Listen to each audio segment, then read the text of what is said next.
在一个没有规则的社会，遵纪守法是对普通人最残酷的惩罚。日常生活中，我们几乎每天都能看到这样的情景：卖废品的给废纸箱渗水，收废品的用假秤，看似谁也没吃亏，实则双方都在一场无声的博弈中付出了代价。这种现象在日常生活中司空见惯，表面上是一场你坑我，我坑你的零和游戏，但深入剖析却揭示了一个更为深刻的真相。在尔虞我诈的潜规则之下，整个社会的运行逻辑被扭曲，效率被牺牲，成本被推高，而最终的受害者不是那些精于算计的聪明人，而是那些安分守己、试图遵纪守法的普通人。这种现象的根源交织着社会心理、法律缺失、道德滑坡、经济压力以及中国独特的社会文化因素，值得我们从细微的日常生活现象入手，层层剥开，挖掘那些被忽略的真相，揭示集体无意识中逼良为娼的行为模式如何形成，以及这种零和博弈如何让整个社会陷入互相戒备、互相伤害的恶性循环。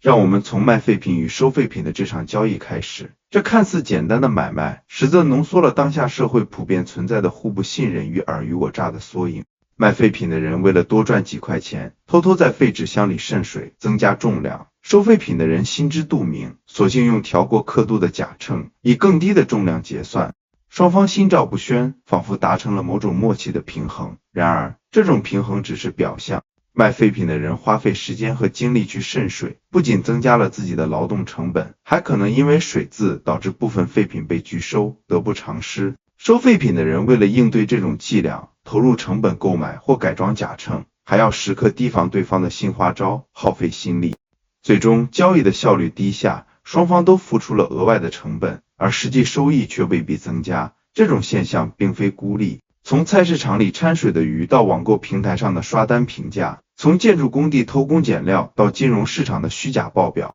尔虞我诈的潜规则如同一张无形的网，笼罩在社会的每一个角落。这些日常细节看似琐碎，却深刻反映了社会运行逻辑的扭曲。人与人之间不再寻求合作，而是彼此戒备，预置对方于不利以求自保。为什么这样的现象如此普遍？我们不妨先从社会心理的角度切入。在一个信任缺失的社会环境中，个体往往倾向于自我保护。卖废品的人并非天生喜欢欺诈，而是因为他担心收废品的人会压价或拒收，逼迫他不得不在自保与道德之间选择前者。这种心理根植于一种普遍的不安全感，每个人都害怕成为被坑的那一方。这种不安全感并非空穴来风，它源于社会关系中的普遍猜疑。心理学家罗伯特·费尔德曼的研究表明，人在高压力和资源稀缺的环境中，更容易采取欺骗行为，因为欺骗被视为一种低成本的竞争策略。然而，这种策略的短期收益往往伴随着长期的信任崩塌。当每个人都假设对方会欺骗自己时，社会关系的基石、信任被逐渐侵蚀。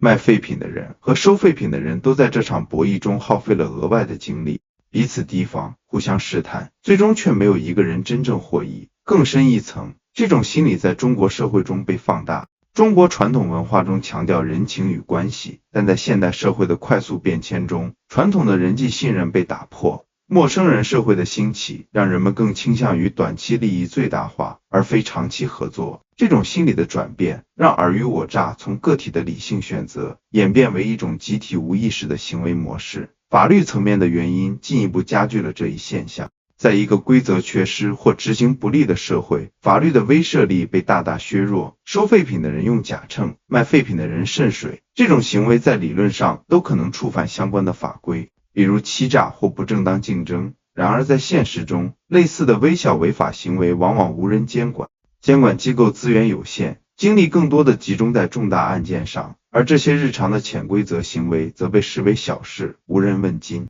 更重要的是，即便有人举报，执法成本高昂，程序复杂，普通人往往选择沉默。法律的缺位进一步加剧了潜规则的盛行，因为人们发现违法的成本远低于守法的成本。以假秤为例，收废品的人可能因此多赚几块钱，而被发现的概率微乎其微。反过来，卖废品的人如果老老实实交出干爽的纸箱，却可能因为对方的假秤而蒙受损失。在这样的环境中，守法不仅没有回报，反而成为一种愚蠢的选择。法律的失效，让潜规则成为实际主导社会运行的隐形法律。在中国，法律的执行还受到关系文化的干扰，执法者有时也会被潜规则同化，致使法律的公平性进一步削弱。这种现象在基层尤为明显，普通人面对潜规则往往无处申诉，只能被迫接受或加入其中。道德的滑坡是另一个不可忽视的因素。在传统社会中，道德规范往往通过社区的舆论和人际关系得以维系。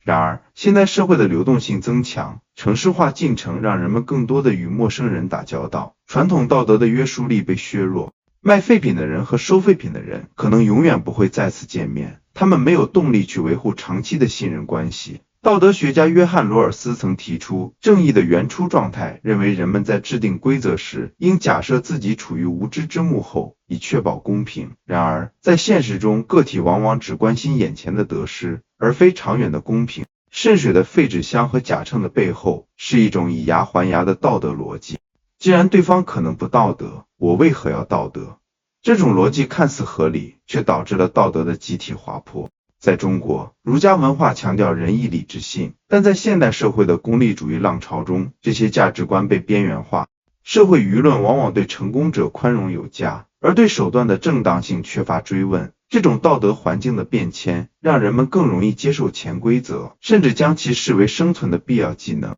经济压力则是这场零和博弈的直接推手。在资源稀缺的环境中，个体为了生存不得不采取极端的竞争策略。卖废品的人可能是一个挣扎在温饱线上的底层劳动者，每一斤废纸的差价对他而言可能是孩子的一顿饭。收废品的人同样面临激烈的市场竞争，稍有不慎就可能被同行挤出市场。经济学家托马斯·皮凯蒂在21世纪资本论中指出，贫富差距的扩大加剧了社会的不信任感，因为底层群体为了生存往往被迫采取非道德的手段。这种经济压力不仅是个体行为的选择背景，也是社会规则失序的根源之一。在中国，快速的城市化和市场化进程带来了巨大的经济分化，底层群体的生存压力尤为显著。废品交易只是这种压力的缩影，在更广泛的领域，如外卖员的超速配送、工厂的低价竞争，甚至学术界的论文造假，都反映了经济压力如何逼迫个体放弃底线，加入到潜规则的游戏中。更深层次的原因在于社会文化的变迁。在一个崇尚成功学和效率至上的文化氛围中，手段往往被结果掩盖。卖废品的人渗水，收废品的人用假秤，他们的共同点是都在追求利益最大化。这种文化推崇聪明人和会来事的人，而那些老实守法的人往往被视为笨拙或无能。社会学家马克思·韦伯在《新教伦理与资本主义精神》中提到，现代社会强调工具理性和功利主义，这在一定程度上削弱了基于道德的内在约束。在中国，这种文化变迁与关系文化的结合，形成了独特的潜规则生态。关系文化强调人际网络和资源交换，但在现代社会中，这种文化往往演变为权力的交易和利益的博弈。卖废品的人和收废品的人都在这场文化逻辑的裹挟下，选择了最理性的路径，却无意中推高了整个社会的交易成本。中国社会独特的文化背景进一步加剧了这种现象。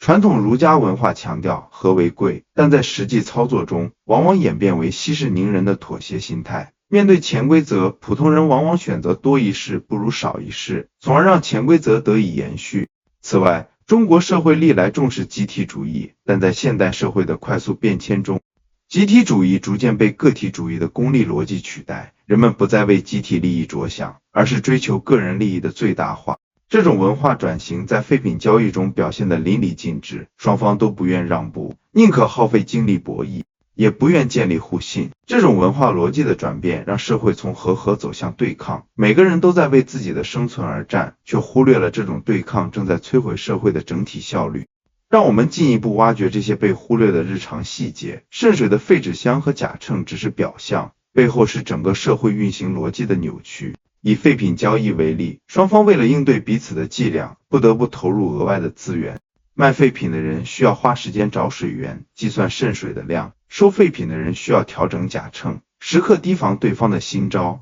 这些成本看似微不足道，但累积起来却惊人。如果将这种逻辑放大到整个社会，从生产到消费的每一个环节都充斥着类似的博弈，效率的损失将是天文数字。经济学家约瑟夫·斯蒂格利茨曾提出信息不对称导致市场失灵的理论。在废品交易中，信息不对称表现得淋漓尽致，卖废品的人不知道秤是否准确，收废品的人不知道纸箱是否渗水，双方为了填补信息鸿沟，不得不投入更多的精力去斗智斗勇。这种博弈的结果是，整个社会的资源被浪费在无意义的对抗上，而真正的生产力被严重削弱。在中国，这种信息不对称被进一步放大，因为关系文化使得信息的传播往往被权力和利益扭曲，普通人难以获取真实的交易信息，只能依靠猜测和试探来应对。更重要的是，这种零和博弈的逻辑正在形成一种集体无意识的逼良为娼行为模式。在中国社会，潜规则的盛行不仅是个体的选择，更是一种社会机制的产物。社会学家皮埃尔·布迪厄提出场域理论，认为个体的行为受到其所在社会场域的规则和习惯性实践的制约。在潜规则盛行的场域中，个体为了生存不得不适应环境，即使是原本诚实的人，也可能在压力下学会聪明的手段。卖废品的人可能最初并不想渗水，但当他发现老实交易总是吃亏时，他不得不加入这场博弈。同样，收废品的人可能也曾试图用标准秤，但面对渗水的纸箱，他只能以价秤应对。这种逼良为娼的机制在中国社会尤为明显，因为关系文化的存在让潜规则变得更加隐秘而普遍。那些试图守法的人往往被视为不合群或不会做人，在社会压力下逐渐被边缘化。谁是这场零和博弈的最终受害者？表面上看，卖废品的人和收废品的人都在这场博弈中斗了个平手，但真正的受害者是那些试图遵纪守法的普通人。想象一个老实的卖废品者，他拒绝渗水，坚持按实际重量交易，结果却因为收废品者的假秤而蒙受损失。再想象一个诚实的收废品者，他用标准秤，却因为对方的渗水而不得不压低价格以维持利润。在这场潜规则的游戏中，守法者的坚持不仅没有回报，反而让他们成为最容易被剥削的对象。这种现象在社会其他领域同样存在。职场上，老实工作的员工往往被会来事的同事抢走晋升机会；市场上，诚信经营的商家往往被低价倾销的竞争者挤出市场。在中国，这种现象被关系文化进一步放大。那些不擅长搞关系的人，往往在资源分配中处于劣势。守法不仅是一种道德负担，更是一种经济惩罚和社会排斥。这种现象的深层危害在于，它让整个社会陷入一种恶性循环。信任的缺失导致交易成本的上升，效率的下降又进一步加剧资源稀缺，资源稀缺反过来又强化了人们的不信任感。社会学家罗伯特·帕特南在《使民主运转起来》中提到，社会资本的衰退是现代社会面临的重大危机。在中国，社会资本的衰退尤为严重，因为传统的人际信任被快速的市场化和城市化进程打破，而新的信任机制尚未建立。废品交易只是这一危机的缩影。如果双方能够建立信任，使用标准秤和干燥的纸箱，交易时间会大大缩短，双方都能节省精力。然而，在潜规则主导的社会，信任成为一种奢侈品，每个人都在为自己的聪明买单。这种信任的缺失不仅影响个体交易，也渗透到社会治理的方方面面。政府公信力的下降，企业间的恶性竞争，社区关系的冷漠，都源于这种信任的崩塌。更令人担忧的是，这种潜规则的盛行正在侵蚀社会的道德底线。当渗水和假秤成为常态，诚实守信反而成了异类。年轻一代在这样的环境中成长，逐渐接受尔虞我诈作为生存的必要技能。教育心理学家卡罗尔·德维克的研究表明，环境对个体的价值观塑造有深远影响。在中国，考试文化和竞争压力的加剧，让年轻人在成长过程中就学会了钻空子和走捷径。从高考的作弊现象到职场的潜规则，年轻一代在潜规则的熏陶下，逐渐将诚信视为无用的品质。这种文化不仅扭曲了个体的行为，也让整个社会的道德生态恶化。长此以往，社会将陷入一种劣币驱逐良币的困境，诚实守法的人越来越少，而精于算计的人却占据了更多的资源。从经济的角度看，这种零和博弈的本质是资源分配的低效。经济学家曼瑟·奥尔森在集体行动的逻辑中指出，当个体追求自身利益最大化时，往往导致集体利益的损失。在废品交易中，双方为了微薄的利益互相博弈，最终却让整个交易链条的效率下降。这种低效不仅局限于个体交易，而是渗透到社会的每一个层面。企业为了规避潜规则，不得不增加额外的审计和监管成本；政府为了应对普遍的欺诈行为，不得不投入更多的资源进行执法。这些成本最终都会转嫁到普通人身上，表现为更高的物价、更重的税负和更低的生活质量。在中国，这种低效被关系文化的复杂性进一步放大。企业之间的潜规则、交易、官员的权力寻租，都让资源的分配偏离了公平和效率的原则。普通人不仅要面对高昂的生活成本，还要承受不公平的资源分配。再回到社会心理的层面，这种潜规则的盛行还与相对剥夺感密切相关。社会学家罗伯特·莫顿提出，人们的行为往往受到社会比较的影响。在中国，快速的经济增长带来了显著的贫富差距，底层群体看到上层通过不正当手段获利，往往会产生强烈的剥夺感。为了赶上他人，他们不得不放弃道德底线，加入到潜规则的游戏中。卖废品的人渗水，收废品的人用假秤，背后是他们对社会不公的无奈回应。然而这种回应并不能改变他们的处境，反而让整个社会的公平性进一步恶化。心理学家丹尼尔·卡尼曼的行为经济学研究表明，人们在面对损失时，往往比面对收益时更敏感。这种损失规避的心理，驱使个体采取极端手段保护自己，却无意中加剧了社会的恶性竞争。在中国，这种心理被社会舆论的成功学文化进一步放大，媒体和网络上充斥着成功者的故事，却很少关注这些成功的背后是否合乎道德。值得注意的是，这种潜规则的盛行还与信息的传播方式有关。在信息不对称的环境中，个体往往缺乏足够的知识来判断对方的行为是否可信。卖废品的人不知道收废品的人是否用了假秤，收废品的人也不知道废纸箱是否渗水。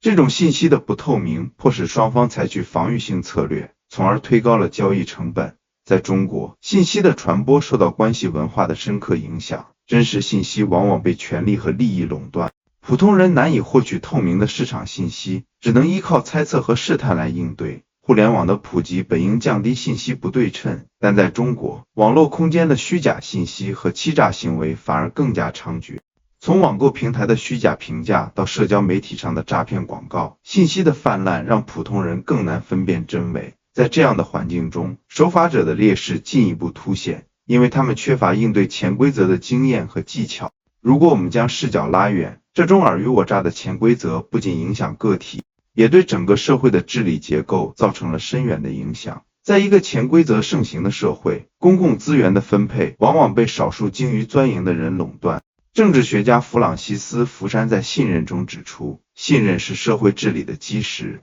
在中国，传统的人治文化和现代的潜规则文化交织在一起，使得信任的建立尤为困难。政府公信力的下降不仅源于政策的执行不力，也源于潜规则在治理中的渗透。以废品交易为例，如果政府能够建立有效的监管机制，确保公平交易，双方都不需要浪费精力去博弈。然而，在潜规则主导的社会，监管往往流于形式，甚至成为某些人牟利的工具。这种治理的失败让普通人更加无助，只能被迫加入到尔虞我诈的游戏中。更深一层，这种潜规则的盛行还与中国社会的快速变迁有关。改革开放以来，中国从计划经济转向市场经济，社会结构发生了剧烈变化，传统的道德规范和人际关系被打破，而新的规则体系尚未完全建立。在这一过渡时期，潜规则填补了规则的真空，成为社会运行的隐形法律。这种现象在基层社会尤为明显，